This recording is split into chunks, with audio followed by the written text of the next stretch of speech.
Here we go. Good afternoon, everybody. All the parks people. This is a meeting of the Civic Development, Public Assets, and Native Communities Committee. It is September 19th, Wednesday. The time is 2:00, I can't read that from here, 2:09, 2:03. I am Councilmember Wars and Chair of the committee, and I will soon be joined by Councilmember Bagshaw Gonzalez. They just finished up another hearing right before me, so I expect them here shortly. That is our call to order, and I want to give the chair's report. Today, we will have 3 presentations from Parks, and 2 presentations and a presentation and a resolution. Number 1 being an ordinance relating to Hing Park and the Bush Hotel property agreements. This bill was originally intended to be held for a vote in today's meeting, but there was a mistake and listed in the title, which we have corrected. The title references ordinances 118552, but it should be corrected to ordinance 1244927. Moving forward, I ask Parks to reintroduce with the correct title and change. We will be briefed on the bill today, and then I'll schedule and reintroduce the bill for a vote in committee on December 5th or sooner. Thank you for your patience.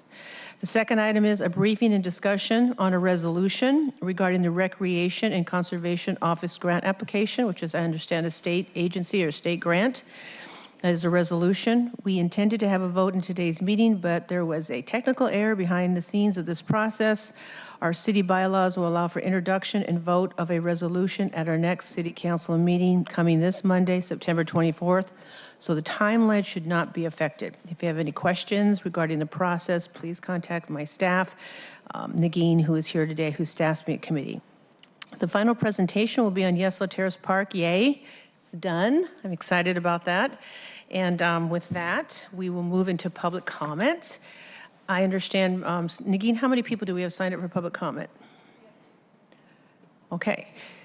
So when your name is called, please come to the microphone. You have 2 minutes to address the 3 items that appear on today's agenda.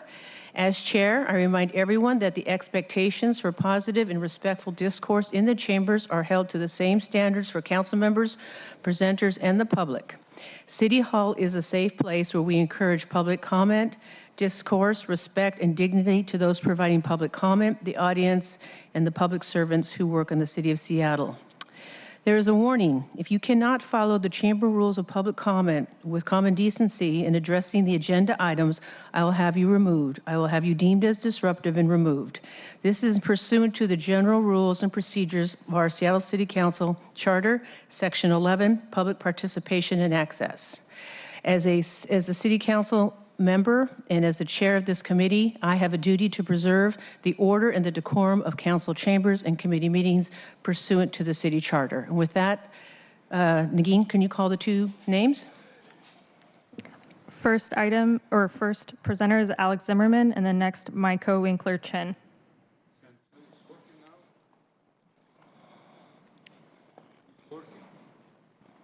Yes. It's working now. It's working now, yeah? Yeah, good, yeah. Oh, Consul, thank you very much for your speech about this. But you forgot a small detail. Can I correct you a little bit?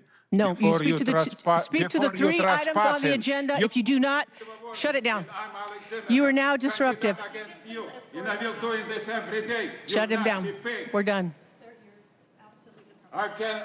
Leave now. I want him removed now. I want him removed now. Criminal, you cannot do this. You will not behave that way in this chambers. It's because I candidate against you. I believe that is the 3rd time in this month that Mr. Zimmerman has been removed. Thank you. Let's continue. I apologize to those of you who do show up here. I do apologize for that behavior.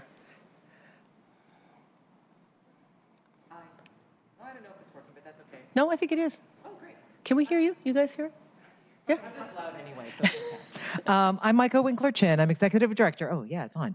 With the Seattle Chinatown International District Preservation and Development Authority, one of the city-chartered PDAs, as you know, council member.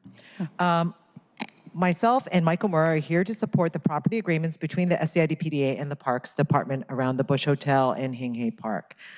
Our organizations entered into these agreements, I think about 40 years ago, potentially. 37. When I was a counted way it up. younger woman. Me too. We realized that we had some issues to resolve back in, I think, around 2007 when the PDA applied to permits to renovate our building. And I personally am glad to get this resolved as I was on the project team, once again, when I was a younger woman, when the situation arose. And it's just kind of nice to clear that off and get this project moving in the way that it should move forward. We look forward to the next stage of this work with the Parks Department, the community engagement process on what Parks plans to do with their space and their management of that area. We thank Councilmember Harrell for getting Parks the resources to do the capital improvements for their space. I think that happened 4 or 5 years ago. I just can't remember. And there's a revocable use permit that expires in 30 years tied to this work, and it's an issue that I leave so that the future leaders of the SCID PDA can negotiate that with future leaders of the Parks Departments in, I think 2048. So thank you very much. Thank you. I know that this is, I appreciate your institutional knowledge because this from what, and we'll go through a chronology, that easement was originally signed in 1981. I do not remember the ordinance numbers. I think Tracy Ratcliffe can keep us all clear on that, but yes, thank you very much. Thank you. Thank you for public comment. Nagin? That's the end of our list. All right, so we have concluded public comment. I want to thank Councilmember Bagshaw and Councilmember Gonzalez for joining me. I know you had a long afternoon, so thank you for being here. So we are going right into the items of business. So Nagin, you want to read the first item in, and then we will have our presenters at the table, and I have a few comments to make, and then I'm going to let you guys slide right into your presentation.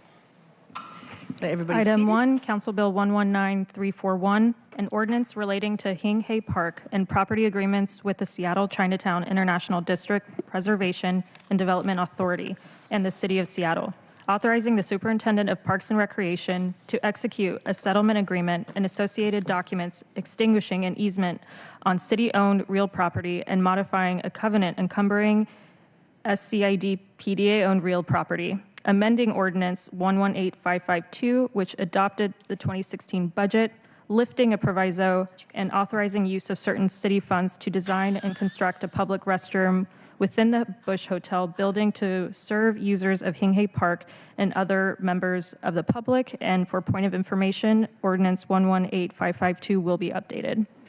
Thank you, Nagin. So as you heard me say to the young lady giving us public comment, this is regarding an easement that actually was signed back in 1981, 37 years ago. What my colleagues have in front of them is a 13-page settlement agreement and 44 pages of exhibits relating to the execution of a settlement agreement, the extinguishment of an easement, the modification of a covenant, and of course the cost therein. And this is regarding access to the public restroom and improvements to the property. And I understand that you also have a 7-page PowerPoint for us, as well as the resolution, and then of course the summary and fiscal note. So with that, I'll let you do introductions and I'll let you start your presentation. Tracy Ratcliffe, Council Central Staff. Christopher Williams, Interim Superintendent, Seattle Parks. There we go. Max Jacobs, Real Estate Manager for the Parks Department. No, You guys should know that by now. How many times have you been at this table? that's right.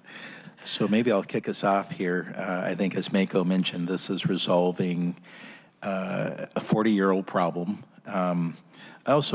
I think through the introduction of this legislation, I want to thank Mako and Miko Mora from SCIPTA, who really worked with us to kind of roll up their sleeves. Max participated in countless meetings with Mike to resolve the conditions here. And I think what we have in front of us is an opportunity to resolve this issue that involves the acquisition of essentially condominium space for the bathroom and for storage space for the park concierge. And this is as good a deal as I think we'll ever get when we can acquire real property in exchange for a permit. Well, if you can't get it right now after 40 years. Yeah. All right, so I'll turn it over to Max. That's as old as Lorena. Yeah. 30? Yeah, 30. 29. Thank you, Christopher. Thanks so much, council members. Thank you for having us today. And we're really thankful, as the superintendent said, for our community partners for helping us get here. This is a a lot of negotiating to solve a problem that's been kind of challenging for, as you said, Councilmember Juarez, 40 years. So as council knows, the Hing Hay Park in the Seattle Chinatown International District is right adjacent to the Bush Hotel, which is a really cool facility. The city helped form the PDA and in the late 70s, and then basically when the city bought the park, there was kind of a natural adjacency kind of opportunity there for both the city and the PDA to take advantage of our adjacency to create some public facilities within the building that also would help serve the park. And the main challenge is that it was really hard to manage. But let's do a quick timeline here. We bought the property in 1970 and named it Hing Hay Park.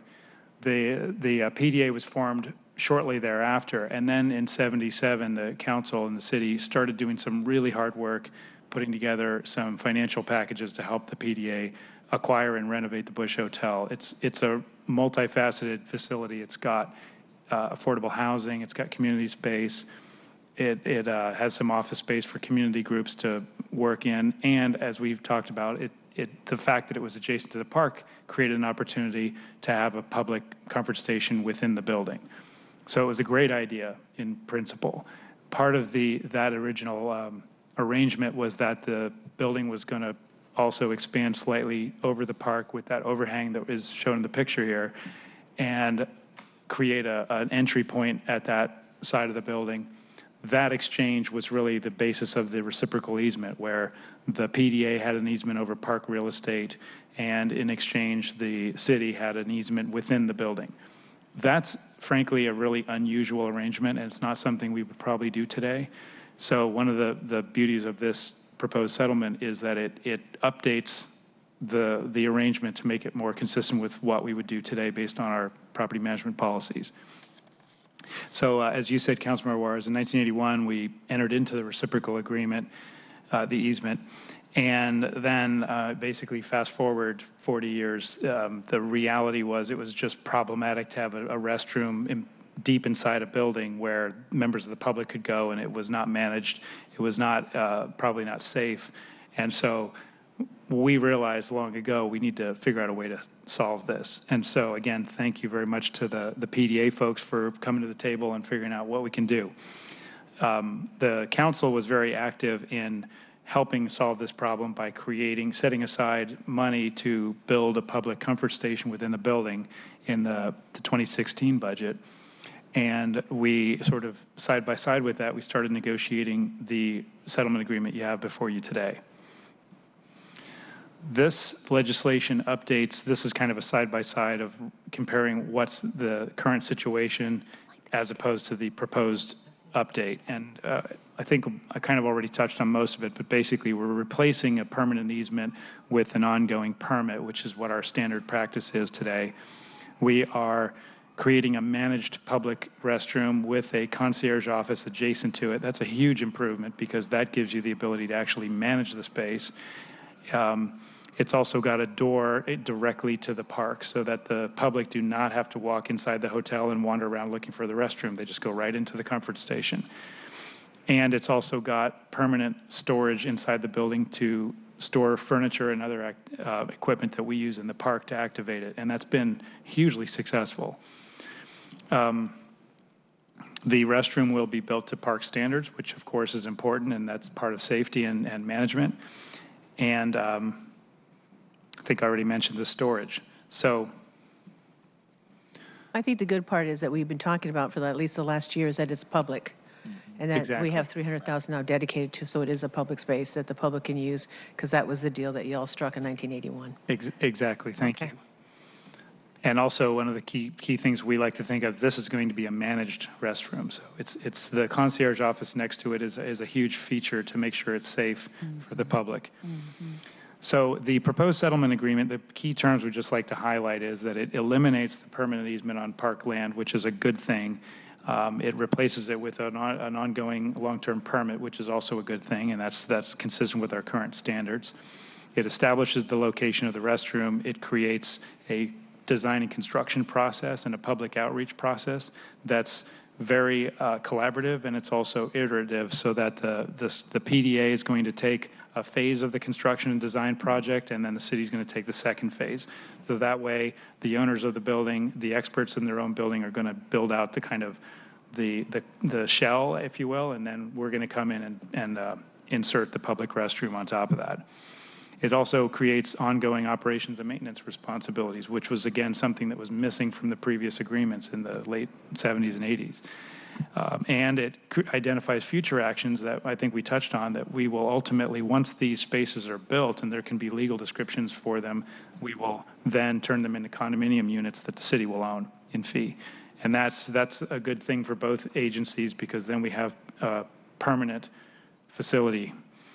And as I mentioned, we have a shared community outreach process that we're going to engage in. Is the last one new, the shared community outreach process? Is that new, that last bullet point? It's not new. It's in the settlement agreement, Okay. Councilmember Juarez. It's something that both of us wanted to make sure that we did, that we reach out to the community, hear what people have to say. I mean, we've already done a ton of thinking about how this comfort station should work. But before we dive into the design, we're going to have some additional outreach. You know, I would add also to this slide, or at least the previous slide, that this bathroom replaces an automatic paid toilet that used to be at the site that was woefully unsuccessful. And we're really, I think, moving to the gold standard of kind of a public lavatory situation, one that is managed and kept clean by a human 24, or rather at least on a more frequent basis than what we see other places. How is this going to be shared between the responsibility with the PDA and Parks? So I think Parks is going to do the maintenance. for Okay. the So toilet. I just want to say thank you. Sure. And thank you, of course, to Maiko and all of the good work that you've been doing on this. We know that having ongoing maintenance in these facilities is critical. That's and right. having it right next door to an area where so many people are enjoying it That's right. and involved in the park is really critically important. So, as you know, I'm a huge fan of these public restrooms. Thank you for doing it. Thanks for making sure that it's going to be well maintained. And just to end, I know that in the 80s or the 70s is when HUD was doing block grants and giving money to cities to create PDAs, is when they created the Seattle Service Commission and the Pike Place Market PDA and SCIPTA PDA. And this is exactly what it should be doing as a public development authority. So I appreciate the hard work you all did. Thank you, all of you who worked on this. I know it's been a long road. So with that, is there anything else you want to add? And then we can... Max, I think you maybe glossed over just the one last little piece that will come before council, and that is, if you can move back, it has to do with the meeting space requirements. So there was, in the original agreement, requirement that there be 20,000 square feet of community space. And I think that is an issue that they will, between now and when they come back to us on the condominium legislation, be determining with SCIPTA how much space would there be in the building. It'll be less than the 20,000, but I think they hadn't quite settled that all out, and so that will come back to us as well. Okay. So maybe I'm missing something. Can you just talk, using that map, talk to me about the condominium piece of this one more time? Absolutely. And thanks for that, Tracy. So thanks, Councilmember Bagshaw. So this isn't probably the greatest drawing, but basically the areas bordered in red are going to be condominium units. The long piece to the left is actually, most of it is exterior courtyard space right now. And so there's a kind of those dotted lines are little egress routes, so that the city is going to have storage space there, but there's going to be a public ingress egress route to get in and out of the building, mostly for emergencies.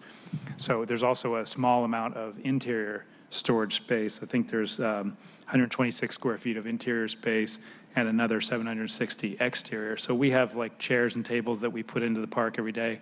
A lot of that equipment can be stored in an exterior space. That's what this is about. Okay. And just for one last question here on the storage in the facility, and you said there's public access and egress there. Is that public access for the people who are in the building, or Right. It's people who are just wandering through? Exactly, and I shouldn't have said ingress. It's really about egress. So if you're in the building, there's an entry point. You can get into that courtyard. So of course, people need to be able to get through the courtyard and out into there's another steel gate there right adjacent to the park, so they'd open the door and get out into the park. I see. So this was, like you said, it's for emergencies, but emergencies for people who are working in the building Exactly. primarily People in to the get building. out. You're exactly right. Okay. And then the entry point for the restroom in the concierge office is that small doorway in the middle of the other box. Okay, very good. Thank you. Anything else from my colleagues? Thank you. Is there anything else from you guys? I don't think so. Thank you so Okay. much. Well, thank you. So in terms of next steps, we have a piece of legislation that actually needs to be reintroduced with the corrected ordinance number. We have a couple of different choices about how to do that. We could introduce, and probably could actually even introduce as soon as Monday. If you all are okay and comfortable with this proposal, we could actually just refer it directly on to full council for a vote and not bring it back to committee, which would probably not happen until December. So, I'm prepared. Go forward. okay. So we'll get the legislation ready for introduction referral and then direct referral to full council for you to vote. Can't be voted on and introduced the same day, so it'll be a week later. So a week from Monday. Perfect. Introduced on Monday and then a week later a vote. Very good. Great. Thank you very much, Does that meet Tracy. your timing? Yeah. To do that? Yeah, absolutely. And thank you so much. Thank you, guys. I apologize for that error. It's okay. Take responsibility for it. No, it's not okay, Thank you. but it's okay. Happen again. It's not going to happen again. Would you like me to move? No. Nope, can't. They're gonna fix it and reintroduce it. Yes. Oh, okay. All right. Yes. So, okay. Broken. It's broken. Not badly. So let's, Not badly, no. let's read item 2 into the record. A resolution regarding State Recreation and Conservation Office grant applications for 2018. So this is, again, a presentation. We're not going to be voting on this. So I'm going to have you folks come up, who are the RCO folks. And again, I'm real excited about this. This is something we've been working on since I've been sharing this committee with RCO and the money that comes in. I understand that there are 12 projects in 6 districts, and I think one of your slides that piqued my interest the most will be slide 8, but I have a few questions when we get there. But we do have your PowerPoint and the summary and fiscal note, as well as the resolution, even though we're not voting on that today. And then, of course, you guys also attached, thank you very much, that 30-page sample project agreement. I did not know it was so detailed, 38 pages of, so, and I know you've been doing this, Christopher, so you guys got it, but for some of us, we're just learning this stuff. So I'm going to let you guys introduce yourself and then go through your PowerPoint, and I have a few follow-ups, and I think we should be good. And my colleagues will possibly We have, all work for you. will have some questions as well. Go ahead. Christopher Williams, Interim Superintendent, Seattle Parks. Suzanne Simmons, Grants and Contracts Coordinator with Seattle Parks and Recreation. Great. So maybe I'll kick us off here. So like all grants, we are required to obtain authorization through the council before applying for grants.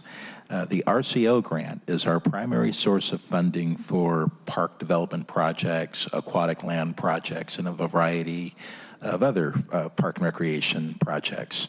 The source of funds for these RCO grants come from a variety of sources. One of these is the Land Water Conservation Future Funds. This is a fund that results from federal offshore leases for oil wells.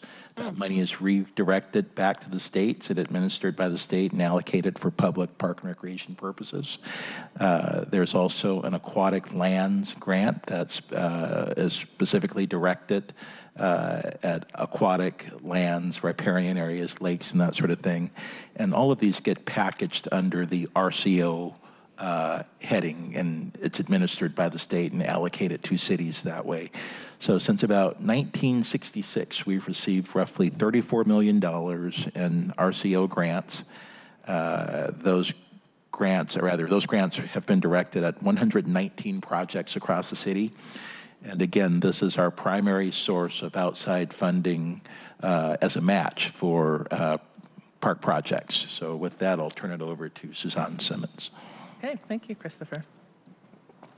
So if we take it from the very beginning, the million-dollar question is, what is RCO and what exactly does it do? And as Christopher mentioned, RCO, it's a state agency and it manages a variety of grant programs that create outdoor recreation opportunities. And those opportunities are to protect wildlife, habitat, farmland, and salmon. And depending upon the different programs, RCO bases its eligibility on a variety of things. And as you can see from the second paragraph there, Seattle is eligible as a municipality to apply for these grants. And if you look at all the other eligible entities, you'll see that we have a lot of competition. But we tend to do fairly well when we apply. The RCO sponsors, which we're a sponsor, and that's also known as the applicants, are required to complete a systematic planning process before they are allowed to apply for funding. And Seattle Parks and Recreation has completed that requirement upon completion of the 2017 Parks and Open Space Plan. And RCO funding shares the cost of the projects. It doesn't pay for 100% of project budgets. And in most grant categories, sponsors must provide match funding as their share of project costs. An important note about RCO funding is that if awarded funding, the proposed project must be operated and maintained for the purposes for which funding was sought in perpetuity. As an extreme example, if we were awarded funds to build a new playground, we couldn't in the future decide to turn that playground into a parking lot because of the grant restrictions. So this resolution applies to 12 grant requests that we submitted to RCO for capital projects in 6 different grant categories during this grant cycle. The key to these projects remaining eligible for funding is that we submit this adopted resolution to RCO no later than October 12th, 2018. And judging from the preliminary rankings that have recently been released, some of our projects have a high probability of being funded. And of course, that's pending approval by the RCO board of the rankings of the projects, as well as passage of the state budget next year. The selection process for our projects is that we look at future and existing projects that are in the budget or in a parks plan, and we weigh them against RCO's criteria, as well as vet them through our own process. I usually start this process in October of the year before RCO runs a grant process.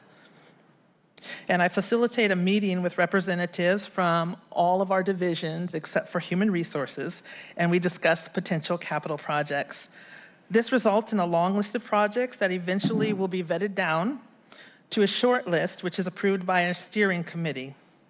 And as you see on the screen at the bottom paragraph there, we have the criteria that we look at, as well as proposed projects have been vetted with RCO grant stamps and their grant staff, and they are really helpful in helping us decide whether or not a project is eligible and whether or not a project would be competitive. Since RCO shares the cost of projects, their funding helps leverage existing funding for projects in our capital improvement program.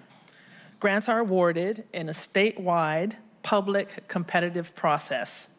As part of the application process, RCO requires sponsors to submit a resolution that authorizes their request for funding. I know I'm sounding like a broken record on that. For grant awards, after the grant applications have been submitted and RCO has announced their rankings, the board approves the rankings at its October board meeting. Projects that ranked well enough to receive funding will be awarded a 1 to 4 year contract following June after the state budget is passed.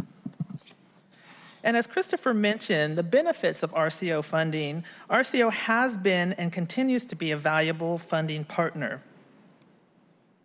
So as he mentioned, since 1966, we've been successful in securing RCO funding, averaging $250,000 to $1 million per grant cycle, and receiving a total of over $34 million for 119 projects since then. The Lake Union project shown in this image was awarded RCO funding in 1981, 1986, 1991, and 1996. In this grant cycle, we have submitted 12 grant requests totaling $5,540,323 in the 6 grant categories shown on this slide.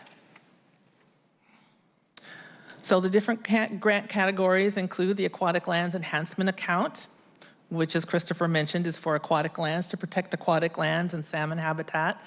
The Estuary and Salmon Restoration Program, the Land and Water Conservation Fund, and this year they also running a national competition with the Land and Water Conservation Fund Outdoor Recreation Legacy Fund, and I'm happy to say that one of our projects has been selected to compete nationally. The Salmon Recovery Funding Board, the Washington Wildlife Recreation Program, and the Youth Athletics Facility Program. We have grants in all of these categories.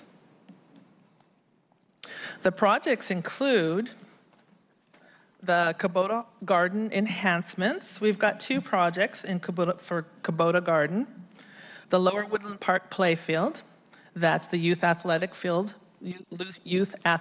Facility project. We have 3 projects for Loman Beach near shore and seawall restoration. We've got 1 project for North Rainier Land-Based Site Park Development, some parcels that we recently finished acquiring and are going to turn into a neighborhood park.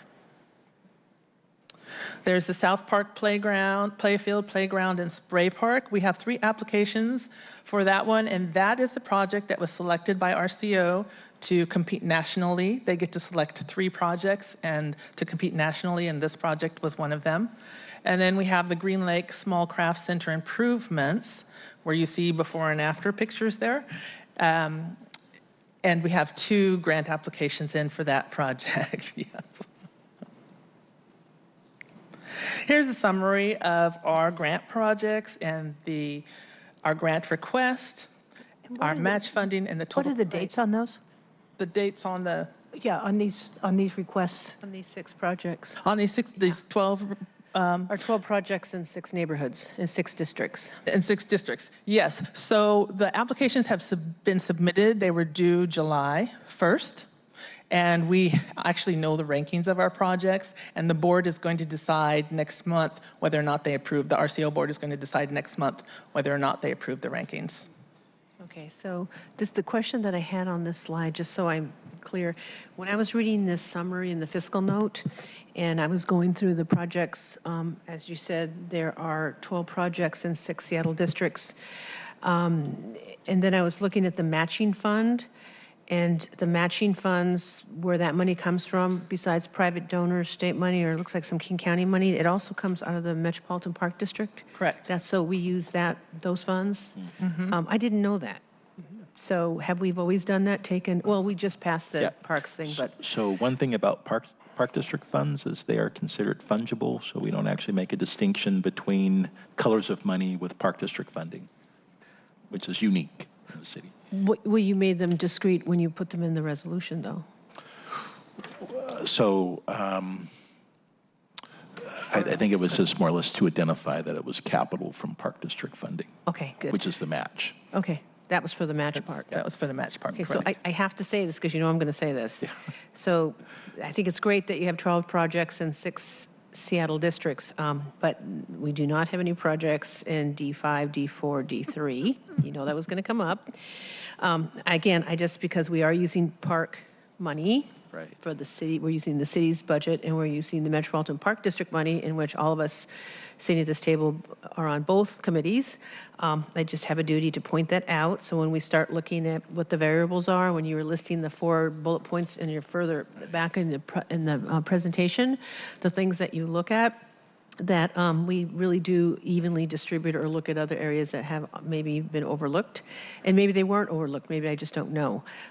But that was just something that caught my eye when I was looking at the grant requests and then the matching funds and where the matching funds were coming from. Because I mean, obviously, you didn't just get match funds from the MPD. You have private donors and some state money and some King County money. Correct? Correct. Yeah. Okay. So I think the thing I would call out there is that the projects that we look at for match are the kinds of projects that I think would be competitive for match, which doesn't mean that there aren't capital projects that aren't occurring in the districts that aren't necessarily part of the match. A roof replacement project is not as competitive as a play area project. So we can provide a more comprehensive list of all the capital projects. It would be useful also to know who chooses. Is that done with your Board of Parks Commissioners' involvement, or are there outside? Because what you were saying about what's competitive is critically important. I get that. But I also, of course, am always advocating for Smith Cove Park, just as an example. Just as an example. And before we included Smith Cove We Park, right? did. The year before, we included Smith Cove $250,000 Park, and we submitted applications for King County and for the state. The west side, but what about the east side? Oh, for the west side and for the east side. Yeah, and again, you're right. You make a point about it being competitive. We will go back so for the yes. for the east side once we design that. Right. But just know that how interested, not that you would ever forget that, but we've worked so hard to get this going, and I see David Graves in the audience, and I know how hard he's been working on this on the west side, and the community, of course, is so anxious to get the east side of Smith Cove because it's the stuff that's accessing the water. Yes. And, but still, I know the Mon soccer fields and everything. Excuse me for interrupting. I That's think right. we did propose the east side at one point, and in vetting that out with RCO staff at that point in time, they didn't think it was competitive, so we didn't put it forward.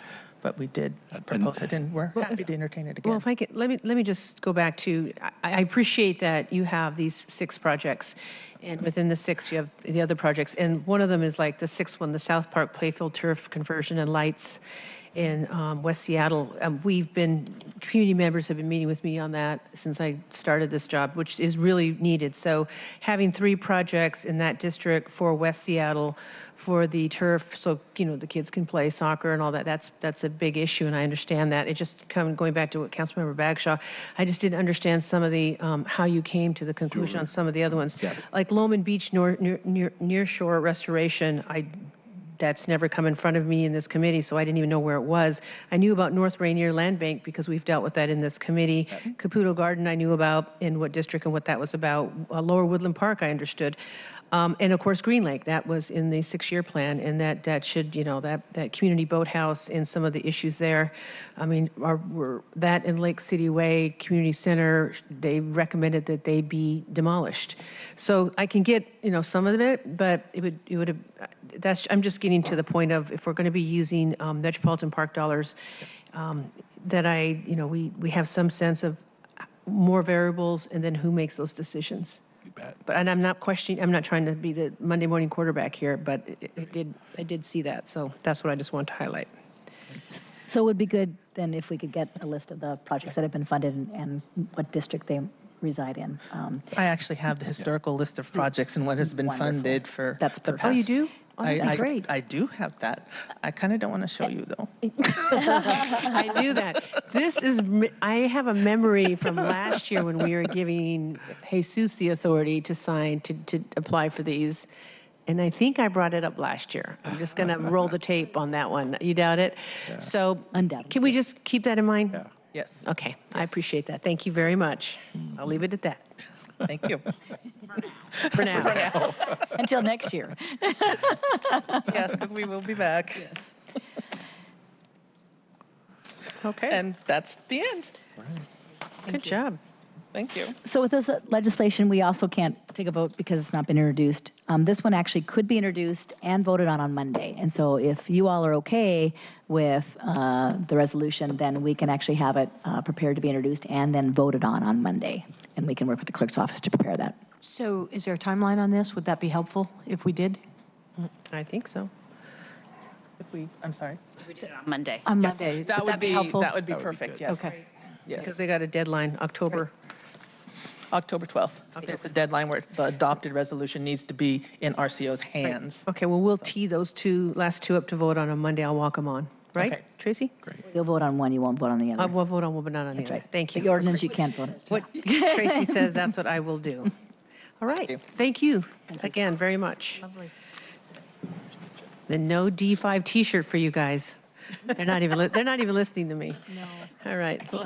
Chair Juarez, if you give him a D5 T-shirt, they might I have think more you're right. I think incentive. an incentive. Did you hear that, Christopher? Did you hear that? You guys weren't even listening. No D5 T-shirt for you guys. Oh, we'll take it. I'll put it on right now. Let's read item number 3, Nagin. Presentation on Yesler Terrace Park. This is actually fun. This is the capital projects update on the park that started, you start planning this in 2012. And it's done, and we got great pictures. And I should just note quickly, I want to thank Councilmember Chairwoman on the Finance and Neighborhoods Committee. I was watching your guys' committee, and you guys did pass out a committee allowing Christopher, or to accept private money and grants, because I understand $2 million of that is for parks. It's all done. It's all done, and that got done. Thank you. And Councilmember Gonzalez, thank you. Both of you passed that today, and I was very happy watching it on TV. Yeah, that was great. It was great to have my colleagues' involvement in this. Go ahead. Christopher Williams, Interim Superintendent, Seattle Parks. Michael Shiosaki, Planning and Development Division Director with Seattle Parks. Nice to see And you know, I just wanted to tag on to the previous item. So I just happened to be on the RCO policy board and would love to talk with you more about kind of criteria. And it's really about the timing of those projects. There's really kind of strict guidelines on when you have to implement, and that ends up being one of the greatest criteria, which projects are ready to go at a given time. Along with, I You think, mean by ready, like shovel ready or 90% design ready? What does that mean? They have to be at schematic design, and it has to be delivered generally in about 2 years. And so, I mean, readiness is certainly one of the biggest criteria, along with, so a local match is required, a 50% match is required on most of those. So which projects have funding, when they're ready. I think the other thing is we work with the grant staff at the RCO to decide which ones are probably the most likely to receive funding, because there's many projects that we could submit, but you got to meet the criteria if you're going to be successful. Well, let me ask you this, just Michael, since you brought it up, and I'll let you give the presentation. So if there's a particular watershed in D5 Thornton Creek at the North Fork that is protected and a fishery and viable, that if right now I would start having to lay the groundwork to receive RCO matching funds to protect that watershed and the property that's now for sale. I mean, I can't do it right now, but there are other pieces along there that we've been working with SPU on, the North Fork and the South Fork. Would this be the time to start talking to parks about those protected areas? And that would go for any district in the city, that we'd start coming to you like, here's some things that we'd like to see protected, as long as they fit in those 6 categories under the RCO? As long as we have a match, and we could certainly talk And you have to have the match first before you go to RCO? Got to have the match. You got to have the match. Your hand. You got to have the match. Got to Yes. have the match. Well, if we're using MPD money, then I'm going to assume I have a match. As long as there's acquisition money Looking at for me that. like that. They're both founded dumb. So that's a conversation we would love to have with Okay. you. It could mean reprioritizing something else, but so that's the Okay. calculus. Okay. Yeah. Thank you. I'll let you do this then. Okay, so maybe I'll kick this off. This project is a great example of community partnerships. This is an example of when several partners came together to build a strong community through investment in our newest park, which is Yesler Park. Yesler Terrace Park is our 487th park in the system. I want to recognize our partners at Seattle Housing Authority, in particular Andrew Lofton and his leadership. His team at SHA exceeded our expectation for partners. SHA donated the land to make the park possible, and in addition to that, they provided $1.1 million in financial support. The Seattle Park Foundation played a key role negotiating the $500,000 contribution from the Rave Foundation. The Seattle Sounders, represented by the Rave Foundation, and Adrian Hanauer were a big part of this project. Thatcher Bailey deserves a lot of credit for negotiating that behind the scenes. And even Ken Bounds, former park superintendent, played a key role securing state funding from one of our RCO funding partners. But it looks like the bulk of it came from the 2008 Parks and Green Space Levy. Absolutely. 3.6 that our voters $3.6 million agreed of upon. that. So that's nice for them to see this. That's absolutely right. So none of this would have been possible without a lot of community engagement right up front. So I think as we were thanking all of those partners, it's important to recognize that the community was there from the start, which really sort of drives home that adage that many hands really do make good work. So with that, I'll turn it over to Michael. Great, thank you, Christopher. So as many of you know, Yesler Terrace Park is located, as we say, in the heart of the Yesler Terrace neighborhood, located at 835 Yesler Way. The park site, and you can see it in the photo, is, or in the aerial, is located just west of the community center. And let me go to the next image. Let's not go to that yet. So 1.8 acres in size, and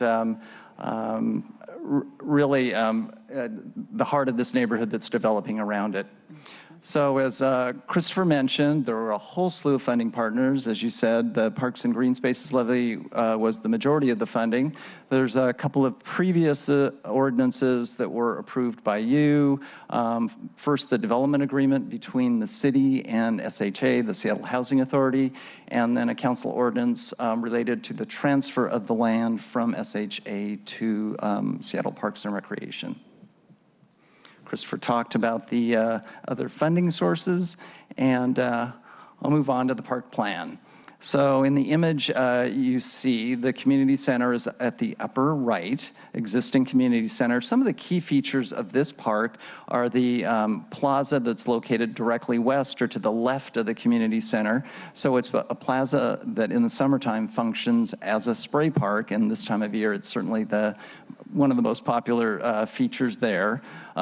As I head further to the west, there is a play area, a large play area on the slope below the plaza. And then as you move further west, there's what's called the Great Lawn. So it's a multi-use, non-scheduled, open play lawn. It can function as an amphitheater or an area for pickup sports. And then I think one of the new unique features of this site is the Rave Foundation sponsored soccer spot. So that really is a soccer court that's learned to, that is there to teach kids skills related to soccer. So, I mean, the other great thing of this is that the Sounders have committed to bring their stars out there to help teach kids how to play soccer. So it's really a great activation. Actually, you know, it's probably, as you can see, it's a little bigger than a basketball court. It's meant to be small, so you keep it all contained, and it's not meant to be a big sports or soccer field, but just for skill building, and you can set up goals in there and keep it really active. What kind of fencing? I've not seen it since it's opened up. Actually, I will show you an image in just a minute. So those are the main features, and half-court basketball. So moving on, so these are the completed photos. On the right is the plaza with the spray park, as we noted. Some of the key features of that plaza are, it's an art feature called the Tower of Burble because it's integrated with the water feature there.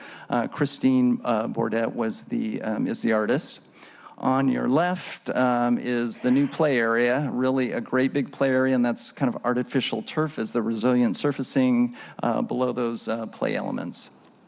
Let me ask about hours on the spray park and time of year. What happens? Will you keep the fountain going at certain hours, or will it become a skateboard area, or what's up? So this time of year, it's activated. I believe it's activated by pushing buttons, and I think it's activated 24 hours a day if you want to be out there turning on the spray park. But it's generally open from what, Memorial Day to? Yeah, from Memorial Day through probably mid-September. And then you turn it off, so it's not activated then. Right. And So can people? I mean, I'm using a skateboard or rollerblades as an example. Can people use that spot then without damaging the spray equipment? Certainly. It's meant to also function as a plaza. It could have markets. It could have a variety of different things there. So we have ways of turning it off for that use in the summertime, too. Thank you. Okay, so on the right is the large open grass area at the very western edge, and then to the left is that soccer spot you asked about, Councilmember. And so it has a low fence around it to contain the balls. It's artificial turf and, you know, very usable year-round. And is that turf? You said Artificial turf, correct, yeah. So just another image of the play area on opening day, which was a couple Saturdays ago on August 25th. So those are real people. That Those you are just real clip people. them off the internet, Yeah. right? It's not clip art. No clip Those are art. real people. The artificial turf looks great. Yeah, it looks great. And actually, it's you know, this is qualities one of the few parks where actually the natural grass actually right now looks better than the artificial turf. well It's done. really some great lawn we have going out there. Nice. For now. So just a couple more images there. On the left is the Raves soccer pitch or court, and then the play area on your right. And this is the interactive water feature and art in action on the plaza. I love it that it can be activated by a button. I didn't know that. I thought you turned it on and off at certain hours during the day. I just want to take a minute and praise Michael and his team. They have racked up a number of park completion projects like this that are really delivering on our, what is it, 120 commitment to, or rather 120 project commitment for the park district. And this is just one example of fulfilling that commitment. And there are a handful of projects and presentations like this that we could do. Good job, Michael. I mean, seriously, do we have a list of these that have been done, you know, funded by 2008, funded by Metropolitan Park District, that we could get out in the public and just celebrate the good work? Because, you know, I mean, goodness knows you come here bet. and we complain about, you know, stuff being slow, but when it's done, right. and you do celebrate them one at a time, but I think the global nature of how much you do would be really Absolutely. important. And I think that information is in our 2017 annual report we just completed. Yeah. So we'd be happy to come here and talk about that. at some That, and point, maybe too. there's ways that we can think about being in the community more often. And I'm not saying, I don't want this on your back. I'm saying we, the Sure. council members, as we are out in Oh, the we. community, be able to acknowledge and recognize that. So You bet. speaking of which, as a bookmark, I'd like to have one last word when you're done. Okay. Didn't you guys do this in conjunction with the redoing the whole Yesler Way housing project? Because I remember you did a presentation for us with Mr. Lofton.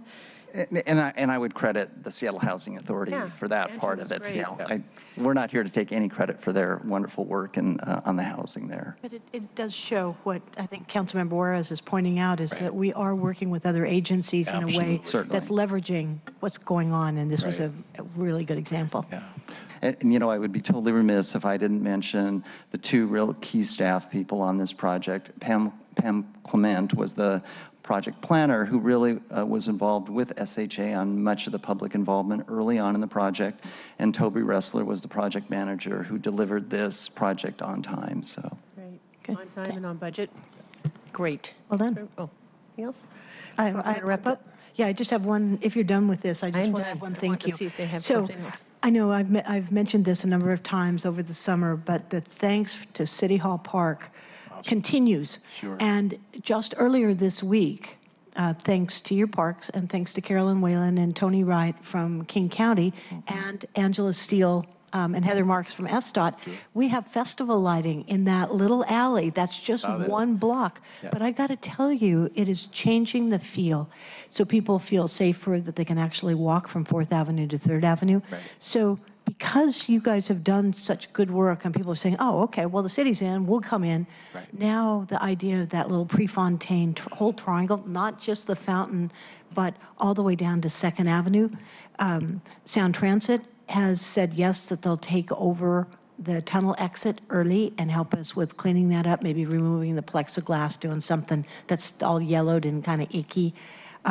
But Smith Tower, Unico Properties, Colleen Echo Hawk with her Chief Seattle Club, Metropole building across the street. People are saying, okay, we see how really important this could become for cleaning up and becoming a gateway to Pioneer Square, which frankly has gotten good things and good places, but we haven't been moving forward as fast as I think we need to. So anyway, kudos to you and Victoria and all to help with City Hall Park, because it's been the catalyst. That's awesome. Thank you. Thank you so much. Councilmember Bagshaw is very excited about the, what lights? The festival lights. The festival lights. She came in my office this morning to, Well, I'm just like delighted because, you know, so often when you come up with an idea about, oh, maybe we could do this, the first answer is, no, you can't because. In this case, every time everybody said, well, I suppose we could, let's look into it. And so having this done this summer is just that feel of, okay, we're taking this back. It's open to everybody. It's not relegated. It's not a refuse. It is a place for people to come, and it's that and having the food trucks all summer or all August and now. Great stuff. Thank you. thank you. And thank you, Councilmember Bagshaw, for not letting up on that for at least the last 6 months. So I appreciate that. So the next meeting of the Civic Development Public Asset Native Communities Committee is scheduled for December 5th, though we probably will have something before that. And with that, we stand adjourned. Thank you. Thank you so much. Thank you, guys. Thank you, Christopher. Thank you, Michael. Thank the park people.